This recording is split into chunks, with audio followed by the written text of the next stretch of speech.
जो मेरा सर्वस्व और छिपाने योग्य है, लेकिन तुम्हारे प्रेम के वशीभूत होकर मैं तुम्हें बतला रहा हूँ। जैसे नक्षत्रों से चंद्रमा, ग्रहों में सूर्य, वर्णों में ब्रह्मा, देवताओं में विष्णु भगवान, नदियों में गंगा, पुराणों में महाभारत, वेदों में सामवेद और इंद्रियों में मन श्रेष्ठ है। सब पुराण और वेदों के सर्वस्व जिस तरह कहा गया है, मैं तुम्हें एक प्राचीन व्रत बतलाता हूँ, एकाग्र मन से सुनो।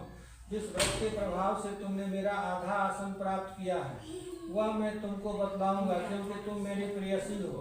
भाद्रपद मास में हस्त युक्त नक्षत्र शुक्ल पक्ष की तृतीया तिथि को उसका अनुष्ठान मात्र करने से स्त्रियां सब पापों से मुक्त हो जाती है। हे देवी, तुमने आज से बहुत दिन पहले हिमालय पर्वत पर इस व्रत को किया था।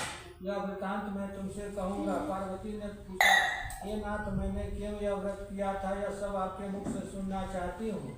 शिव जी ने कहा कि भारतवर्ष के उत्तर में और एक बड़ा रमणीक और पर्वतों में श्रेष्ठ हिमवान नामक पर्वत है। उसके आसपास तरह तरह के मूर्तियाँ, तरह तरह के वृक्ष उस पर लगे हुए हैं। नाना प्रकार के पक्षी और अनेक प्रकार के पशु उस पर निवास करते हैं। वहां पहुंचकर गंधर्वों के साथ बहुत से देवता से चारण पक्षीगण सर्वदा प्रसन्न मन से विचरते हैं। वहां पहुंचकर गंधर्व गाते हैं, अप्सराएं नाचती है। उस पर्वतराज के कितने ही शिखर ऐसे हैं जिनमें स्फटिक, रत्न और वैदुज मणि की खाने भरी है। यह पर्वत ऊंचा तो इतना अधिक है कि मित्रों के घर की तरह समझकर आकाश को स्पर्श किए रहता है। उसके समस्त शिखर सदैव हिमन से आच्छादित रहते हैं और गंगा जल की ध्वनि सदा सुनाई देती है। हे पार्वती, तुमने बाल्यकाल में उसी पर्वत पर तपस्या की थी। 12 वर्ष तक तुम ऊटी टंकर केवल धुआं पीकर रहे। 64 वर्ष तक सूखे पत्ते खाकर रहे। माघ मास में तुम जल में बैठी रहती और वैशाख की दोपहरिया में पंचाग्नि तापती थी। श्रावण के महीने में जब बरसता तो तुम भूखी प्यासी रहकर मैदान में बैठी रहती थी। तुम्हारे पिता इस तरह से कष्ट सहन को देखकर बड़े दुखी हुए। वे चिंता में पड़ गए कि मैं अपनी कन्या किसको दूं। उसी समय नारद जी वहां आ पहुंचे। मुनि श्रेष्ठ नारद जी उस समय तुम्हें देखने गए थे। नारद जी को देखकर गिरी ने अर्घपाद, आसन आदि देकर उनकी पूजा की और कहा कि हे स्वामी, आप किस लिए आए हैं? मेरा अहोभाग्य है, आपका आगमन मेरे लिए अच्छा है। नारद जी ने कहा कि हे पर्वतराज सुनो, मैं भगवान विष्णु का भेजा हुआ आपके पास आया हूँ। आपको चाहिए कि यह कन्या रत्न किसी योग्य वर को दे। भगवान विष्णु के समान योग्य वर ब्रह्मा, इंद्र और शिव भी नहीं है। इसलिए मैं यही कहूँगा कि आप अपनी कन्या भगवान विष्णु को दे। भगवान ने कहा कि भगवान विष्णु स्वयं मेरी कन्या ले रहे हैं और आप यह संदेश लेकर आए हैं, तो मैं जरूर अपनी कन्या विष्णु भगवान को दूंगा। इतना कहकर नारद आकाश में विलीन हो गए। वे पीताम्बर, शंख, चक्र और गदाधारी भगवान विष्णु के पास पहुंचे। वहां हाथ जोड़कर नारद जी ने भगवान विष्णु से कहा कि हे देव, सुनिए, मैं आपका विवाह पक्का कर दिया। उधर हिमवान ने पार्वती के पास जाकर कहा कि हे पुत्री, मैंने तुम्हें भगवान विष्णु को दे डाला। तब पिता की बात सुनकर तुम बिना उत्तर दिए ही अपने सखी के घर चली गई। वहीं जमीन पर पड़कर तुम बड़ी दुखी होती हुई विलाप करने लगी। तुमको इस तरह विलाप करते देख एक सखी ने पास आकर कहा कि हे देवी, तुम क्यों इतनी दुखी हो, इसका कारण बताओ, तो तुम्हारी जो कुछ इच्छा होगी मैं सब पूरा करने की चेष्टा करूंगी, इसमें कोई संशय नहीं है। पार्वती बोली कि मेरी जो एक कुछ अभिलाषा है उसे ध्यान से सुनो। मैं एकमात्र शिव जी को अपना पति बनाना चाहती हूँ, इसमें कोई भी संशय नहीं है। मेरे इस विचार को पिताजी ने ठुकरा दिया है, इससे मैं अपने शरीर को त्याग दूंगी। पार्वती की इस बात को सुनकर सखियों ने कहा कि शरीर का त्याग न कर चलो, किसी ऐसे वन में चले जहाँ पिता को पता न लगे। ऐसे सलाह कर तुम वैसे वन में पहुंची। उधर तुम्हारे पिता भी घर घर खोजते हुए दूतों द्वारा खबर लेने लगे कि कौन देवता या किन्नर मेरे पुत्री को हर ले गया। उन्होंने मन ही मन कहा कि मैं नारद जी को आगे प्रतिज्ञा कर चुका हूँ कि मैं अपनी पुत्री भगवान विष्णु को दूंगा। ऐसा सोचते सोचते हिमवान मूर्छित हो गए। गिरिराज के मूर्छित देखकर सब लोग हाहाकार करते दौड़ पड़े। जब होश हुआ तो सब पूछने लगे, गिरिराज आप अपनी मूर्छा का कारण बताइए। हिमवान ने कहा कि आप लोग मेरे दुख का कारण सुने, ना मालूम कौन मेरे कन्या को हर कर ले गया। ऐसा नहीं हुआ तो उसे किसी काले सांप ने काट लिया, सिंह खा गया होगा। हाय हाय, मेरी बेटी कहाँ गई? किसी दुष्ट ने मेरी पुत्री को मार डाला। ऐसा कहा वायु के झोंकों के समान कांपते हुए धरती पर गिर पड़े।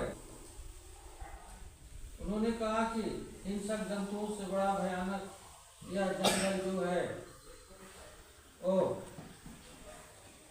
भरा हुआ है, उसमें लगता है कि हिंसक जंतु जो है वो खा गए होंगे। ऐसा बात करते करते वे ऐसे जगह तुम जा पहुँचे जहाँ एक नदी के किनारे जो है रमणीय तट पर एक बड़ी सी सुंदर कंदरा थी। तुमने उसी कंदरा में आश्रम बना लिया और मेरी एक बालिका में प्रतिमा बनाकर अपनी सखियों के साथ मेरा हाथ रहकर मेरी आराधना करने लगी। जब भागवत को हस्तुत तृतीया तिथि प्राप्त हुई तब तुमने मेरे विधिवत पूजन किया और रात भर जगकर गीत आदि से मुझे प्रसन्न कर बिताया। उस पृथ्वीराज के प्रभाव से मेरा आसन डगमगा उठा, जिससे मैंने तत्काल उस स्थान पर जा पहुंचा जहां तुम अपनी सखियों के साथ रहती थी। वहां पहुंचकर मैंने तुमसे कहा कि मैं तुम पर प्रसन्न हो, बोलो क्या चाहती हो। तुमने कहा कि मेरे देवता यदि मेरे ऊपर प्रसन्न है तो मेरे पति बने। मेरे तथास्तु कहकर कैलाश पर्वत वापस आने पर तुमने वह प्रतिमा नदी में प्रवाहित कर दी और सखियों के साथ वह महाव्रत का प्रारंभ किया।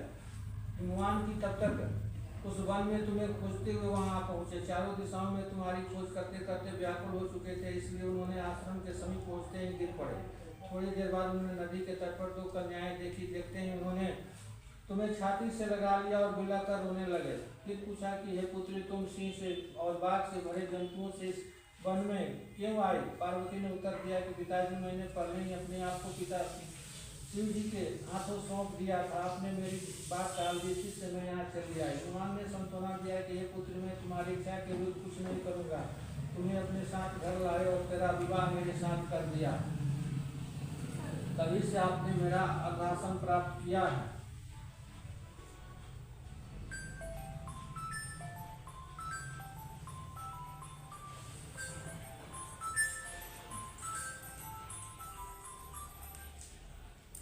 हेलो,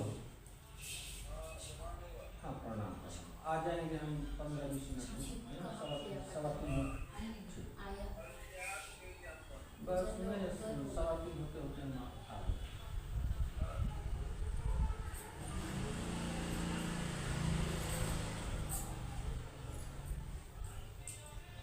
तब से आज तक किसी के सामने मुझे यह व्रत प्रकट करने का अवसर नहीं प्राप्त हुआ। ये देवी, मैं यह बतलाता हूँ कि इस व्रत का हरितालिका नाम क्यों पड़ा। तुमको सखियां हर कर ले गई थी, इसी से हरितालिका नाम पड़ा। पार्वती ने कहा कि हे प्रभु, आपने नाम तो बताया, विधि भी बताइए, इसका क्या पुण्य है, क्या फल है, यह व्रत कौन करे।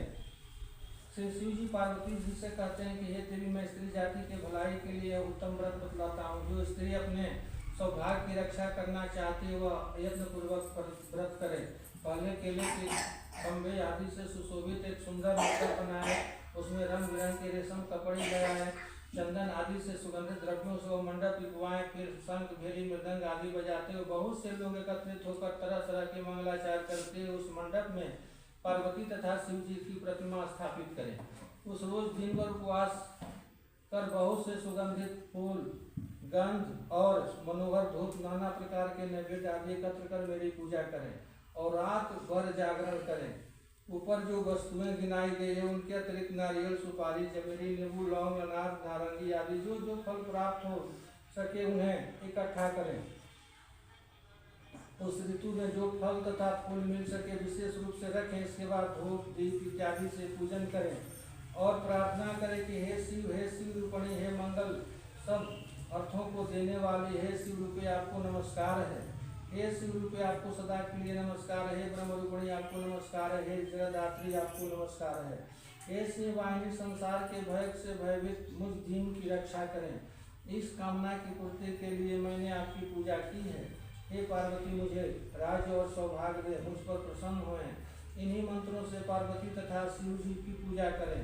तदनंतर विधि पूर्वक कथा सुनो, ब्राह्मणों को वस्त्र, गौ, सुवर्ण आदि दें। इस तरह एक चित्त होकर स्त्री पुरुष दोनों एक साथ पूजन करें। फिर वस्त्र आदि जो कुछ हो उसका संकल्प करें। हे देवी, जो स्त्री इस प्रकार पूजन करती है वह सब पापों से छूट जाती है और उसे 7 जन्म तक सुख सौभाग्य प्राप्त होता है। जो स्त्री तृतीया तिथि का व्रत न कर अन्न भक्षण करती है वह 7 जन्म तक बंध्या रहती है और उसकी बार बार विधवा होना पड़ता है। वह सदा दरिद्री पुत्र शोक से शोकाकुल स्वभाव की लड़ाकू सदा दुख भोगने वाली होती है और उपवास न करने वाली स्त्री अंत में घोर नरक हो जाती है। बीज को अन्न खाने से, सुकरी फल खाने से, बंदरियां पानी पीने से, जोक दूध पीने से, सापिन मांसाहार करने से, बाघिन दही खाने से बिल्ली, मिठाई खाने से चींटी और सब खाने से मक्खी होती है। उस रोज सोने से अजगरी और पति को धोखा देने से मुर्गी होती है। इसलिए हर स्त्रियां व्रत अवश्य करें। दूसरे दिन सुवर्ण, चांदी, तांबा अथवा बांस के पात्र में अन्न भरकर ब्राह्मण को दान दिए और पारण करें। जो स्त्री इस प्रकार व्रत करती है वह मेरे समान पति पाती है और सब जब वह मरने लगती है तो तुम्हारे समान उसके रूप हो जाते हैं। उसे सब प्रकार के सांसारिक भोग और संजीव की मुक्ति मिल जाती है। इस हरितालिका की व्रत कथा मात्र सुन लेने से प्राणी को 1000 सुमेध और सैकड़ों वाजपेय जप करने का फल प्राप्त होता है। हे देवी, मैंने यह सब व्रतों में उत्तम व्रत बतलाया जिसके करने से प्राणी सब पापों से छूट जाते हैं। इसमें कोई संशय नहीं है। बोलिए शंकर भगवान की जय, पार्वती मैया की जय। अच्छा, आरती जो है, आरती के लिए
डालिएगा तो लगेगा नहीं, है ना।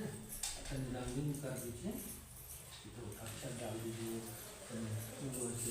हाँ, नहीं थाली को हाँ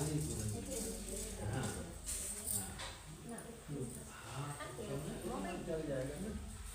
अच्छा देखिएगा जले नहीं। उधर भी बना लिए। अच्छा है वो, हाँ अच्छा तो डाल दीजिए वो। लीजिए फूल डाल दिए हैं। अच्छा वो दिया है ना, खाली वाला भी डाल दीजिए। उसमें कपूर एक वो डालिएगा, एक वो डालिएगा। जरूरत के अनुसार की वाला रखिएगा। अंकिता उधर में बजाने वाला घंटी होगा ना। हाँ, एक छोटा घंटी बजते हैं।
की जय, गणेश भगवान की जय, सभी देवताओं की जय, सभी देवियों की जय।